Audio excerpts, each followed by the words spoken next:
One team looking for the postseason, another team gearing up for the offseason. The Broncos, the Raiders, Week 14 crossover edition. Let's get it.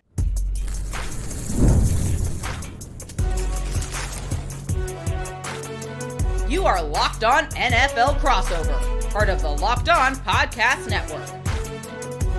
Your team every day.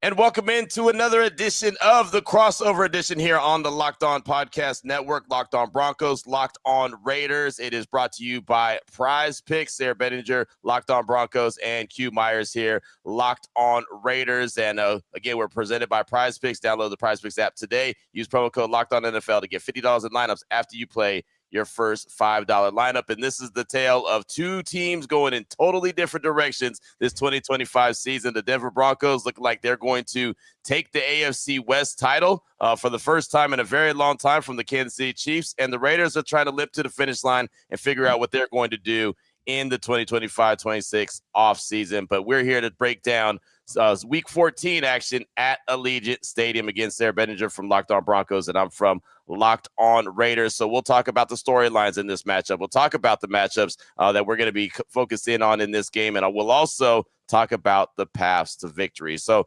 Sayre, it's got to be nice, man, to be talking about the postseason and potentially being the AFC West Division champions, taking that from the Kansas City Chiefs that's had that stranglehold on it for so long. I'm sure that's one of your big storylines, but go ahead and jump right into it, man. What's one of the biggest storylines in this matchup for the Denver Broncos?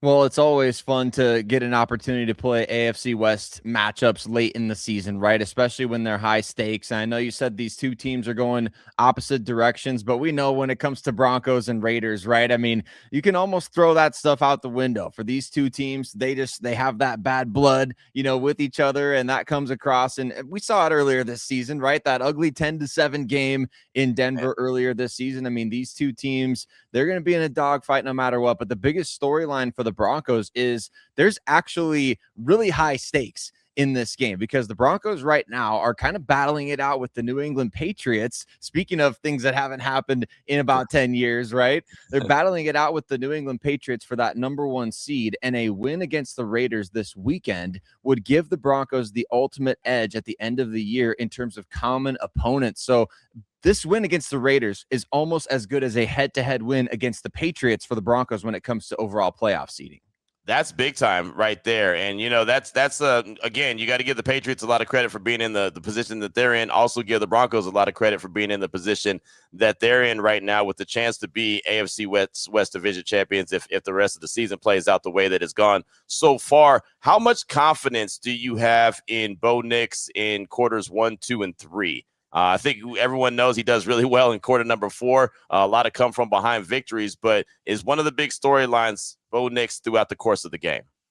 I think the frustration is for a lot of people that, at least like me, I do have the utmost confidence in Bo Nix in quarters 1 through 3. And I think the frustration is that it's not always happening, right? Because we see, 77 points in 5 quarters when you're playing the Giants and the Eagles, right? You have these just outbursts of scoring. That's like, what's going on? It was the Giants and the Cowboys where that happened. But like Bo Nix has put it together so many different times that you do kind of come in with this idea he should be able to do this from quarters 1 through 3. He should be, and we're seeing it more and more these last 2 games. The Chiefs game, he was outstanding. The Commanders game, he was really good other than the interception to Bobby Wagner. So he has improved in that way. He's coming off a season high 321 passing yards. So we're seeing that progression week to week. But that's the tension, right? Is that frustrating? Hey, you've shown up late in games. You've shown up when it's crunch time. Why is it not happening in quarters 1 through 3 consistently? I think that confidence in Bo is why that frustration exists. Yeah, and I mean, just even going back to the last time that the Raiders and the Broncos face each other, just kind of watching that rock fight. And we all know that Denver has a really good defense. And, for them not to just take off offensively on the Raiders defense, even though, again, divisional matchup, they're going to always give everything that they got, and it's hated rivals. So we know how that shakes out. But just, it's just surprising to see Bo Nix not have more early success. And I know that that's something that a lot of folks have talked about. So that's obviously something to pay attention to in this game and moving forward for the Denver Broncos. And obviously that's gearing up for the postseason, right? I mean, these games matter in a major way. for the Raiders, these games matter because they're trying to figure out who they are and what they are and who they're going to be in 2026 and even who's going to lead the charge, right? So I'll start with Pete Carroll as a big storyline in this game, and really he's got to be a storyline in every game until the regular season gets wrapped up. They've already fired Chip Kelly, the offensive coordinator, so okay, now you can't blame him. Tom McMahon, who Denver Bronco fans are very familiar with as special teams coordinator, he's been let go. You can't point the finger at him anymore. All eyes are on Pete Carroll. And, there's a lot of attention on Pete Carroll's son, Brennan, the offensive line coach, because, as you know, the Raiders have been giving up a lot of sacks, 6 sacks against Denver when they played on that Thursday night game. Since then, they've only given up 25 sacks. It's been 4 games. So they're giving up 25 sacks. Brendan Carroll's the offensive line coach. So a lot of attention on the Carrolls, right? Are they going to be in line to be with the Raiders in 2026? Is Mark Davis going to have to do a one and done when it comes to the head coach? So I think that Pete Carroll's got to show now that Greg Olsen is the play caller that, hey, this is now my team. It's not the Chip Kelly / Pete Carroll team. It's the Pete Carroll led team. And what I want to do in my vision with this team, it can go in the right direction. This is how we're going to get there. Obviously, you can't save the season. They've been eliminated from the playoffs. That's what happens when you only win 2 games. But they've got to show some kind of signs of life. If they don't show any signs of life, if they don't show any signs of improvement, I think that Pete Carroll's going to be a one-and-done guy. And honestly, Sarah, I don't think that the Raiders want to fire him, but I think that they're going to make him prove that he deserves to be there beyond this season. And that would be one of the most shocking developments if it were to happen, right? Because right. Pete Carroll, we looked at before the season, right? We're talking about this Mount Rushmore of head coaches in the AFC West. These are some of the winningest coaches in modern NFL history, all in one division. And it's always been my big question with him and how things kind of played out this season. The trade for Geno Smith, obviously giving Geno the contract that they gave him as well. Like, is Pete Carroll around for a long time, or is he around for a good time, right? I mean, The Raiders, I think they wanted to capitalize as quickly as possible. Not that Pete Carroll can't keep coaching as he gets into his 70s here, but that's my big question is, after the year, if you reevaluate this roster and you look at where things are at with them, are you saying as Pete Carroll, hey, I'm signing up for, Fernando Mendoza or, quarterback X, Y, or Z from this draft, Dante Moore out of Oregon? I don't know who it would be. And I know we're maybe putting the cart before the horse here with 5 games left or whatever it is this season. But man, that's the thing that I wonder is, did he sign up for that when he was hired? And how much does that play into, because you talked about it. I mean, when you point one finger at somebody else, there's 3 pointing right back at you.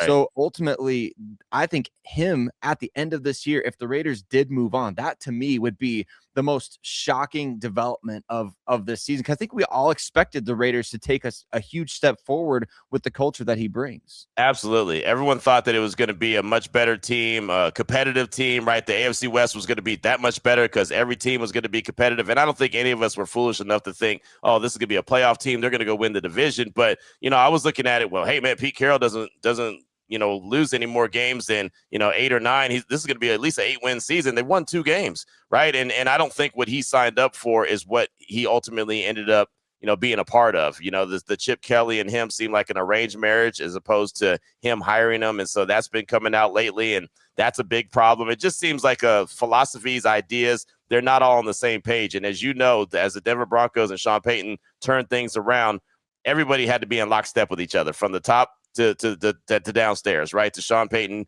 calling the shots and moving on from Russell Wilson and taking that big dead cap hit. But they all did it in lockstep. The Raiders aren't all in lockstep, and that's a big problem. So, yeah, these next 5 games are going to be big-time evaluation, not only for the players that are going to be around in 2026, but if the head coach is going to be around in 2026. So big-time storylines for both the Denver Broncos and the Raiders in Week 14. So what's the matchups that we're going to be focusing on? It was a rock fight the last time these 2 teams took the field. What is it going to look like coming up on Sunday? We'll talk about the biggest matchups in segment number 2 of today's Locked On Broncos and Locked On Raiders crossover edition podcast show. This episode is brought to you by PrizePicks. The holiday season is one of the best times for sports, bowl games, big basketball games, playoff pushes. It's all happening at once. And while we're making choices every day, one of the most fun places to make the right call is with PrizePicks. PrizePicks is the easiest way to get in on daily fantasy. You pick more or less on at least 2 player projections. You lock in your lineup, and you're in the game. It's simple, fast, and available in 45 states, including Cali, Texas, Florida, and Georgia. PrizePicks has added an extra layer of excitement to the holiday sports schedule. You can create a lineup. It takes less than a minute. and the app makes the whole process smooth and easy. You could choose from a huge range of unique stats, fantasy scores, field goals attempted, free throws made, turnovers, whatever fits your strategy, they've got it covered for you. And deposits and withdrawals, quick and easy, which keeps everything flowing. So right now, download the PrizePicks apps today. Use promo code LOCKEDONNFL to get $50 in lineups after you play your first $5 lineup. Promo code is LOCKEDONNFL. You get $50 in lineups after you play your first $5 lineup. PrizePicks, it's good to be right. And welcome back to another crossover edition here. It's Locked On Broncos, Locked On Raiders, going into Week 14 action. We talked about the biggest storylines in segment number 1. Segment number 2, we'll talk about the biggest matchups. Before we get into that, we want to thank you for making Locked On Broncos and Locked On Raiders your first listen of the day, and thank you for making Locked On the #1 sports podcast network. Alongside Sayre Bedinger, I'm Q Myers. And Sayre, I don't know what it's going to be, man. I'm just going to mess up your name throughout the course of the show. But that's okay, man.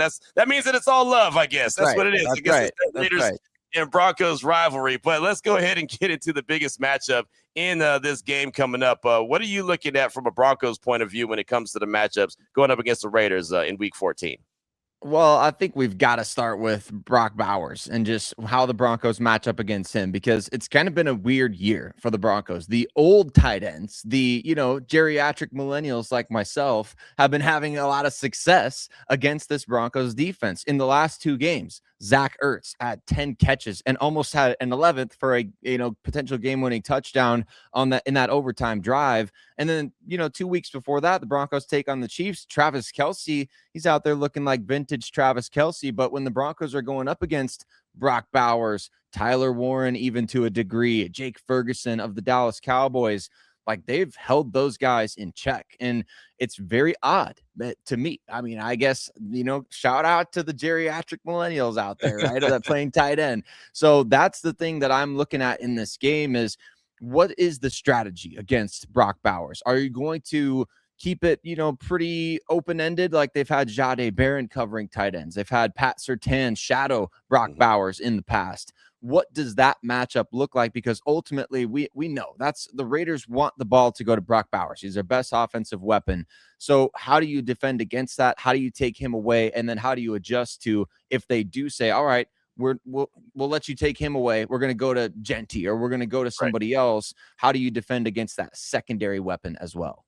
Yeah, and that's exactly what I thought when I saw Pat Surtain return to action last week. Right? I thought, well, here it goes, right? It's going to be a matchup with Pat Surtain and Brock Bowers, because as you mentioned, the Broncos have had Surtain on Bowers before. And I still remember going back to last year when, I feel like the Raiders season changed. Maybe the Broncos season changed. It looked like the Raiders were about to go into the end zone and take a 17-0 lead. And all of a sudden there was a pick 6. And it just seemed like everything shifted on a dime immediately on that play. So I think Raider fans, I know I still think about it at times, like have nightmares of that.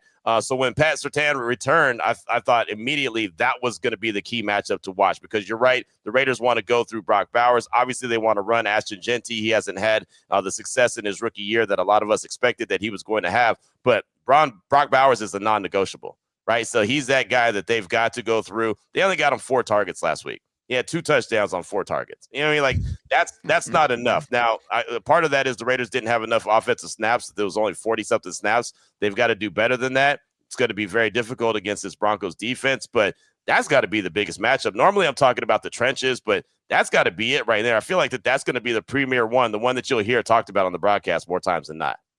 Yeah, exactly. And I do think back to that play from Pat Surtain a lot, because it does represent a turning point moment in the season. Or, when you're trying to get out of a hole like the Broncos had been in of a near decade not making the playoffs, you look back at plays like that and you think, man, without that play, or without a couple of plays by Nick Bonito throughout the course of last season, you don't even get back to the playoffs. And that's going to be a similar story this season when you look back at some of these one-play difference-making opportunities that you have to shift the course of the entire season, to change the narrative on your franchise over the last handful of years.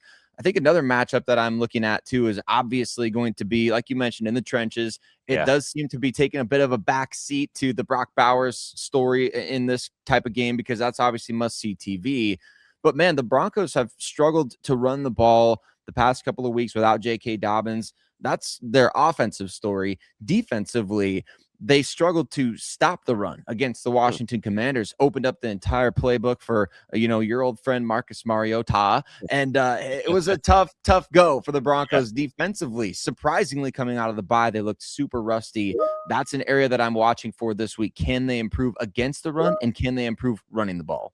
Yeah, no, that's going to be huge. The trenches are always huge. And, with the Raiders, they want to be able to run the ball. So they're going to look at that and see, hey, Washington had success. Maybe we can as well. Again, Greg Olsen now calling the plays. And he did have a bigger emphasis on running the rock, or at least attempting to last week against the Chargers, running Ashton Genty 19 times. It's funny. His season high is only 23. His career high as far as carries is only 23, and this is a guy that was drafted number 6 overall. So clearly the Raiders have not ran the ball as much and effectively as they'd like to. So that's going to be a big deal. But the last time these two teams played, man, you know what it was. It was 6 sacks, right? And now this offensive line is even more compromised than it was in that week. So how is it going to look this week, right? Stone Forsythe is still there at the left tackle spot. The left guard is still Dylan Parham. But, last week, Alex Kappa, he got to start at the center position. This is a guy that until the week before hadn't played center in the National Football League since his rookie year in the preseason. So all of a sudden he slid into the center spot.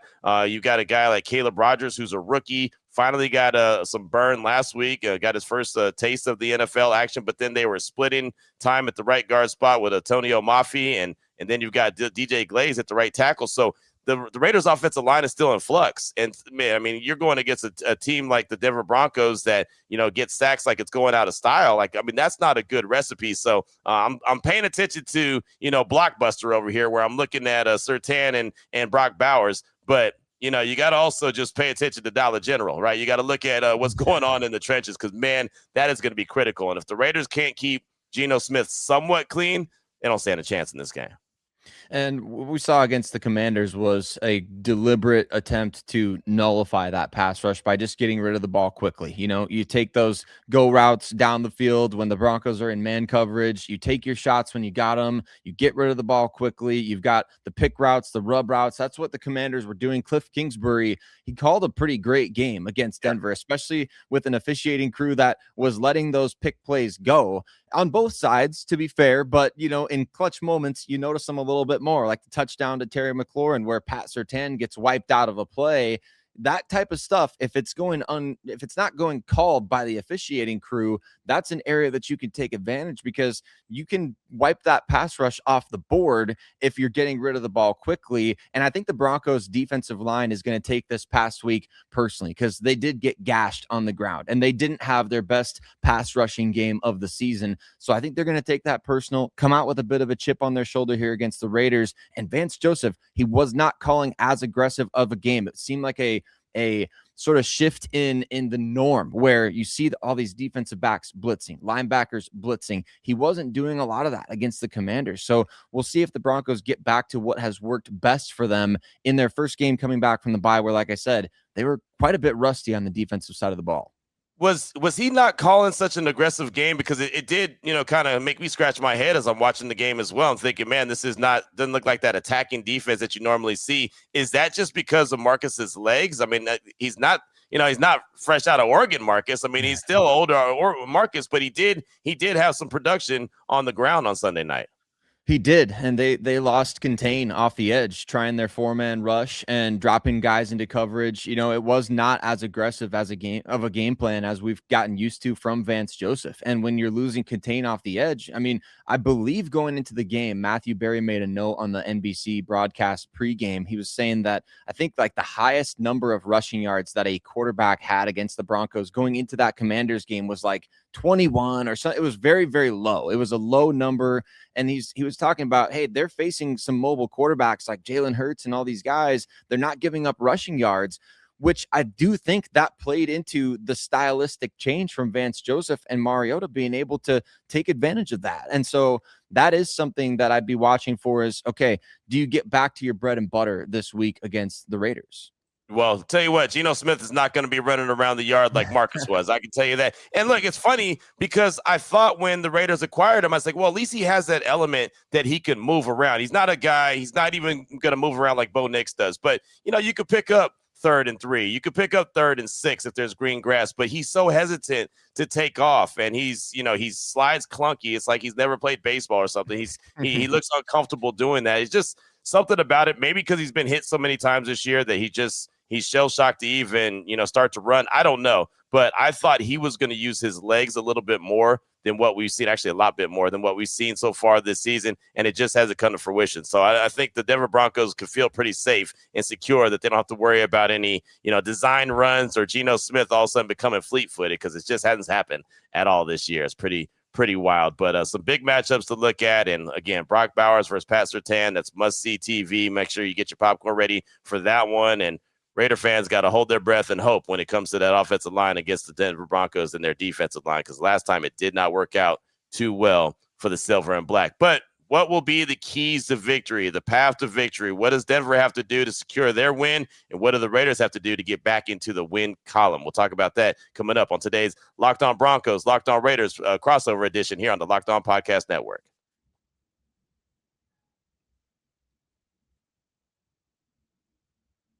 And here we go. We're back. We're wrapping up today's crossover edition. Locked On Broncos, Locked On Raiders, Week 14. Sarah, I remember when it was like Week 1, right? I remember when it was like, man, this has been such a long offseason. It's time for the regular season. And now we're talking about the postseason. We're talking about Week 14. We're talking about the offseason, talking about the draft. And in our point of view over here with the Locked On Raiders, we're talking about the draft already. And that's unfortunate. But again, it's Week 14. This is a good one, though. It is Raiders. It is Broncos. So throw the records out the window. It's always going to be, one of those bloodbaths, and both teams definitely want to win this one. And there's alpha dogs on both teams that want to make sure that their name is called early and often in this one. So the Broncos coming into Allegiant Stadium, what are they going to have to do to secure the victory on Sunday? I think they got to strike early. That's the number one key to victory, right? We saw against the Commanders, the Broncos had 2 scoring drives to kind of start off the game. Unfortunately, it was 2 field goals. And so it was a 6-0 lead that was quickly erased by a touchdown drive by the Commanders. So when you have a defense that's so great situationally, 3rd down, red zone defense, you got to get them an early lead so that they can do what they do best, right? And this Denver Broncos offense has struggled in the red zone the past 4 games. In the past 4 games, they've got 5 red zone conversions on 14 attempts. So it's not great. And that's you got Will Lutz, great kicker. You're still winning games. Awesome. The results are there. But I think everybody in Broncos country is wanting to see that sort of blowout win. And once again, you can't disrespect a rival by saying, hey, you're going to come in and blow these guys out. But I do believe that if the Broncos could execute early on in the red zone and get out to an early lead, how that plays into their defensive strengths can't be overstated. So strike early and a couple of times even get out to a 14-0 lead. That is key in this game. And then you got to run the ball offensively. Broncos running game has been stale. It's been stagnant. It's struggled quite a bit since J.K. Dobbins went down. Run the ball. And then defensively, get back to your identity. Get back to what you do best, right? We talked about that in the previous segment where Vance Joseph seemingly went a bit more conservative against the Commanders. You can't do that. You can't do that in the second half of the season, in the stretch run of the season where the number 1 seed is at stake. Get back to your identity defensively. What do you think is the reason, or the biggest reason, for the bog down when it gets to the red zone? I mean, 5 for 14, those are Raider numbers. I mean, that's kind of the success rate or lack of success that the Raiders have had over the course of the year when it comes to the red zone. Is something we have a guy that always tweets at me every time the Raiders have to settle for a field goal, always tweets -4. Sarah, I get so tired of seeing that -4. Like I just want to choke him, right? But he's right? Because it happens so many times. What's the biggest reason why the Broncos are bogging down? That's a great question because it could be a combination of things depending on the game, right? I mean, against Houston, you're going up against an elite defense. So it might just be, hey, their guys made a better play than your guys did. Against the Commanders, though, it's, you're not executing on the early downs. You're getting into 3rd and medium or 3rd and long situations within the red zone. And then all of a sudden, you just can't, it's a 50-50 play or less on like a 3rd and 8 or 3rd and 9 inside the 20. And you're trying to shot play or you're trying to, just whatever it may be. And I think a lot of it has to do with the Broncos and just their lack of balance offensively. It's really frustrating. They had a huge punt return by Marvin Mims against Kansas City Chiefs that set them up inside the 10. They tried 2 running plays to start off that drive inside the 10, and the first one gained like 1 or 2 yards, the second one gained 1 or 2 yards, and then you throw it on third down, you don't get it. And that's the frustrating aspect is there's no, you don't have the ability right now to put the foot on the gas. And so they need to rediscover that. They need to start hitting some of these schemed plays that they have to get guys open. And it just has to shift. They were one of the top 15 red zone teams before this little 4-game stretch. So I think that's the biggest thing, is that lack of balance and lack of execution when they get there. Well, it sounds like that could give the Raiders a chance. And I do think that the Raiders defense is going to give them a chance, especially early on. That's kind of been the MO. The defense has come out. They've played well. They're getting off the field. They're giving the ball back to the offense. Problem is that the offense hasn't done anything with it. So I feel like one of the biggest keys for the Raiders in this one is when the Raiders defense does their job. And again, I have no doubt that they'll do their job at least early. The Raiders offense has got to capitalize, right? And they've got to be able to sustain some drives and give the Raiders defense a little bit of time to actually catch their breath and sit down and get a drink of Gatorade. And you know what I mean? It's got to be more balanced. I mean, the Raiders defense was on the field for 35 minutes last week, right? I mean, and that's just not gonna work, right? Their offense was on the field for 24 minutes. It's just, that can't happen. So when the defense gives you an opportunity, whether they're getting 3 and outs or they're getting off the field pretty quickly, or I don't know, heaven forbid they create a turnover, because they've been able to do that as well, come away with the interception, cause a fumble and come up with it. And, you know, they're getting the ball back, but the offense is doing nothing with it. The Raiders offense last week had 2 really good drives. They both resulted in Brock Bowers touchdowns. And that was it, right? Those were the only 2 drives. They don't consistently do something with their offense. They've got to get the ground game going. You mentioned that Denver hasn't done a good job of stopping the run as of late. This is a game that, you know, Ashton Genty, I'm sure he's going to want to continue to try to get things cooking his rookie year. And Greg Olsen, the new play caller, I believe, is going to try to feed him early and often. But the problem is, when it doesn't work and all of a sudden they get down, then they have to go away from it. So they have been, I will say this, they have been using him more in the passing game as well, catching even some screen passes out of the backfield or just some dump offs, like some check downs. And in space, Ashton Genty is a great back, right? He's a really good player in space. He makes things happen. He makes guys miss, picks up tough yards. And it's funny, some of the plays that he makes and he gets in space, at Boise State, that's a touchdown, right? In the NFL, it's like an 8-yard gain. So yeah. It's a different ball game in the National Football League, but he's just got to get more touches. So, I mean, for the Raiders, you got to capitalize when the defense gives you opportunities. You can't turn the ball over, Gino. He just can't do that. The offensive line is going to have to open up some run holes for Ashton to get going, and they're going to have to protect him as well. So it sounds like very basic football, but when you're a 2-10 team, it is very basic football that you got to get back to doing and seeing if this team and this head coach can really guide this team, not only the rest of this year, but into the future. Yeah, and I continue to be interested to see how the Broncos evolve as a defense with Dre Greenlaw out there. You mentioned the impact that Ashton Genty can make on a game. I mean, Dre Greenlaw on the opposite side of that, you expect him to be that enforcer in the middle. And he had a forced fumble in the last game against the Raiders. He had an interception against the Commanders. So we're feeling his impact very quickly, but I think there's just levels to the evolution that could come from that as the season rolls along. So I'm interested to see, as you mentioned, Ashton Genty, getting him going on the Broncos side of things there. It's Dre Greenlaw and continuing to see, hey, how much more can we ask of him and how much more of an impact can he make as we get into this stretch run?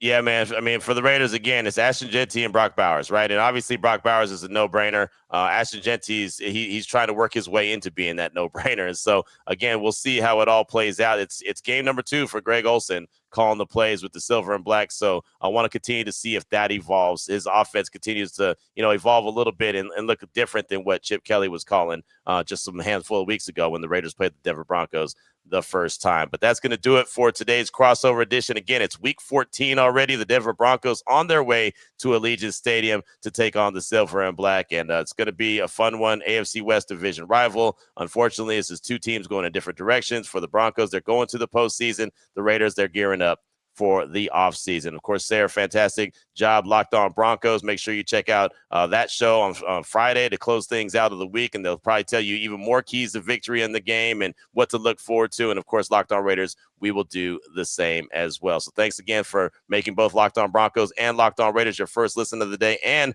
the Locked On Podcast Network, your #1 sports podcast network. That's going to do it for today's edition here. Locked On Broncos, Locked On Raiders, Locked On Podcast Network.